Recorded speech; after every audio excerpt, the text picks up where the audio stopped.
Hey everyone, how's it going? I hope you're doing well. I'm doing well because today we are talking about music and today we are doing a concert review. I think that could be the first concert review I've ever done on the channel. But obviously, big music fan, been to lots and lots of concerts, and I thought this one is still fresh, it's still in the brain, and I wanted to talk about it because, spoiler alert, it was a great show, and I'll get into why. So the concert I'm reviewing today is The Offspring with Bad Religion as part of the Supercharged 2026 tour.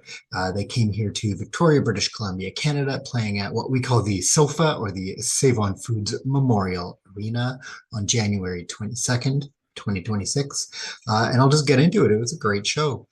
So there's two acts, starts right at 7:30, and I'm pretty sure they came, like the opening band came on right at 7:30, which is very impressive, especially for punk bands. So the opening act was Bad Religion, who I saw maybe one of the last times they came in the area is almost 20 years ago, maybe like 17-ish years ago or something like that.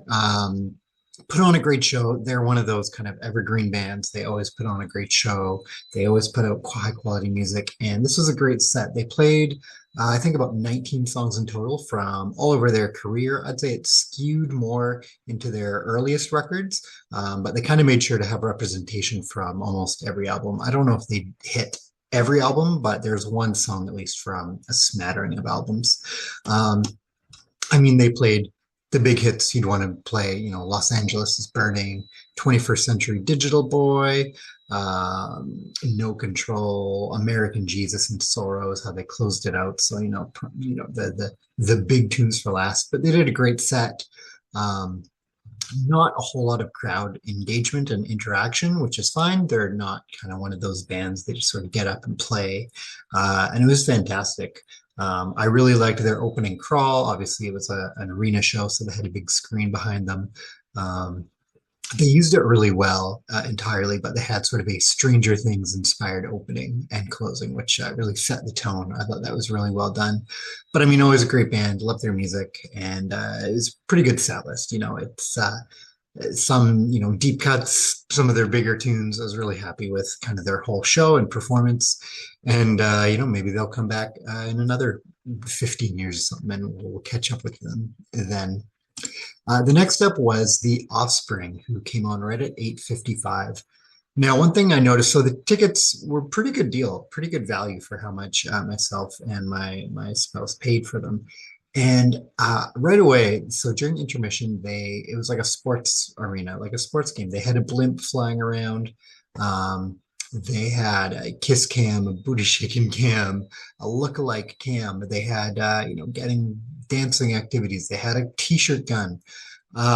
Just, first of all, that's the first time I've seen that kind of stuff. I'm sure they're not the only band that does that, but that kind of stuff at a concert, and that was pretty cool. Um, and it really kept, if you had to go to the drink, go to the bathroom, go get a drink, go to the bathroom, you can do that. But if you're just going to hang out and chat with your buddies, there's more than just kind of nothing going on. So that was pretty impressive. Um, and then they just got right into it. It was a really cool set.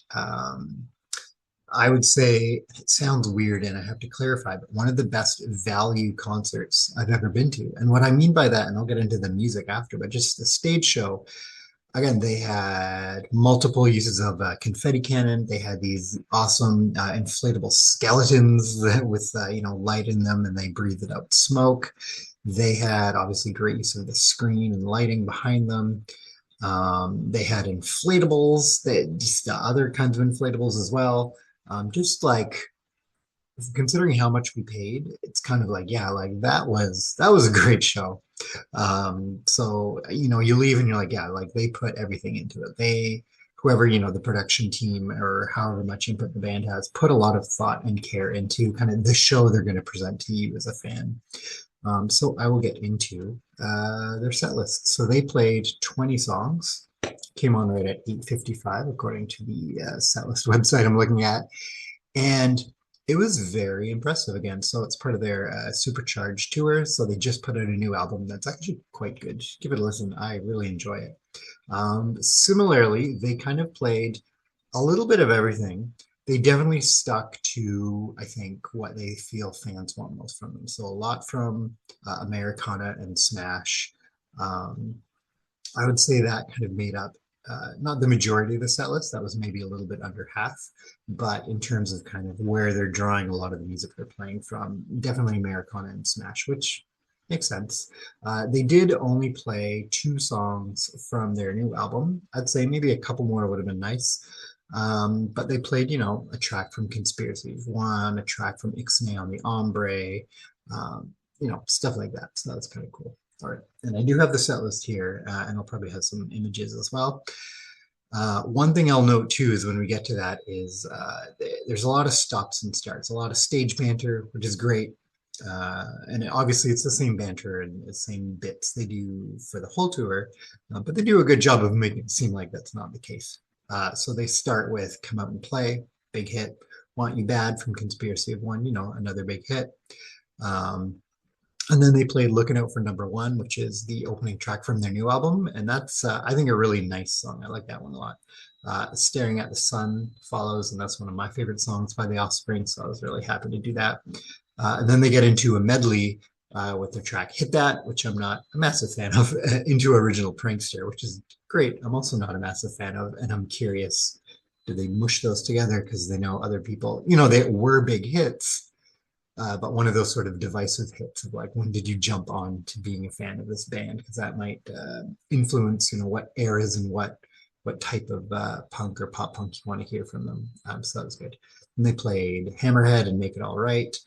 And then they go into Bad Habit. And there's a bit of stage banter in between there that don't have it all marked down. But, Bits, how's it going? Big crowd. You're an attractive crowd. Oh, this, people over here yell, wow, you're so loud. Things like that. Again, they did a great job of making it seem like that's unique to that show and that they don't just say that every night. We all know what this is. they're paid professionals. We know they're going to say that every night. And then they did, and again, this happens every night too, but a really cool medley. And it makes you feel like, as a band, they just appreciate music, the history of music, as well as their influences, not just in terms of them as a punk band, but the influences that would have gone into punk as a genre as well. So they do sort of a Black Sabbath, Ozzy Osbourne tribute. So they do a medley of Electric Funeral into Paranoid into Crazy Train. They play just kind of the opening riff of Electric Funeral. They play sort of the first minute or so of Paranoid, and then they do pretty sure all of Crazy Train.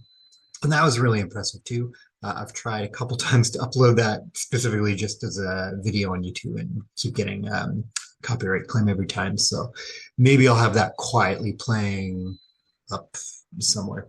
And then they kind of go into a version of In the Hall of the Mountain King, played in sort of a keeps getting progressively faster style, and that's very fun. And then they go into I Want to Be Sedated, a cover of the classic Ramones song. Again, you're kind of like, yeah, like you can tell as a band, they just appreciate where their music comes from, which is lovely.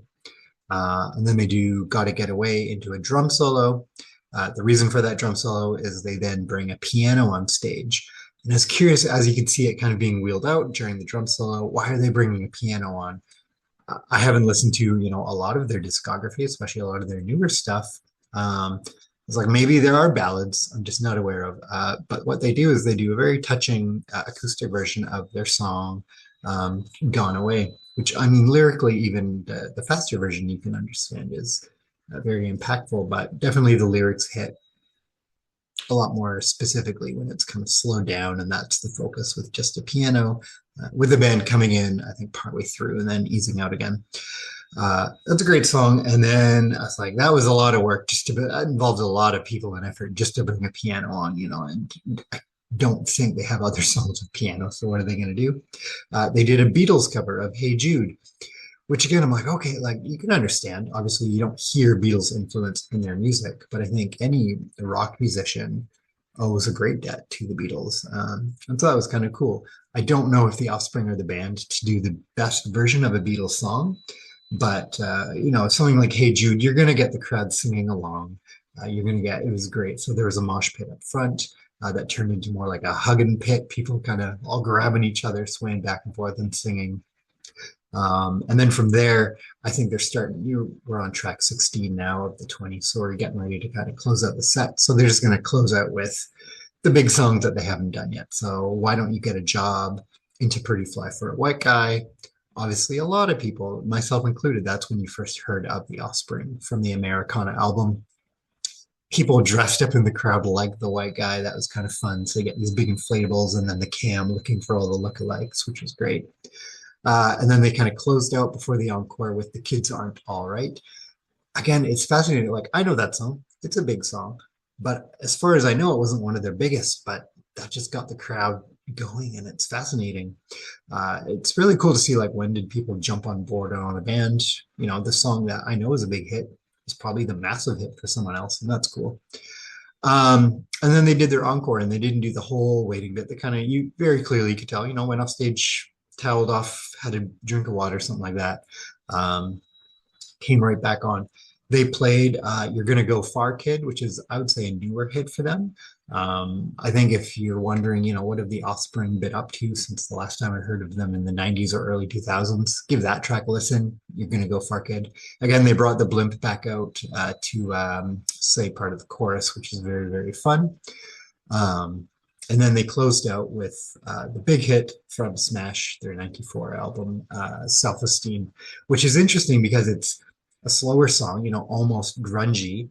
Um, but it's one of those ones everyone knows. It's a very simple chorus. Everyone can sing along, and a good way to close it out. And again, they played a lot of their songs from Smash early on in the set, and they sort of looped back to it. So that is my review of the show. I think around 10:30ish is when everything ended. It was great. Super, super fun band, super fun show all around. Again, I think one of the best value concerts I've ever seen. Tickets were fairly affordable for where we were. Obviously, you could spend more and be closer, or they had a VIP package as well. But for what we spent, I felt like that margin might be quite thin. I'm like, even confetti every night. I'm like, they've been using that confetti cannon a few times. I don't know how much shredded paper costs, but here you go. It's $1 or something. Yeah, no, great show. And yeah, if you get a chance to look up some videos or something like that, go do it. I might just have some pictures or something kind of whizzing by in this review. But there we have it. That was the January 2026 review of the Victoria, BC presentation of The Offspring with Bad Religion for their Supercharged 2026 worldwide tour. And I will catch you next time.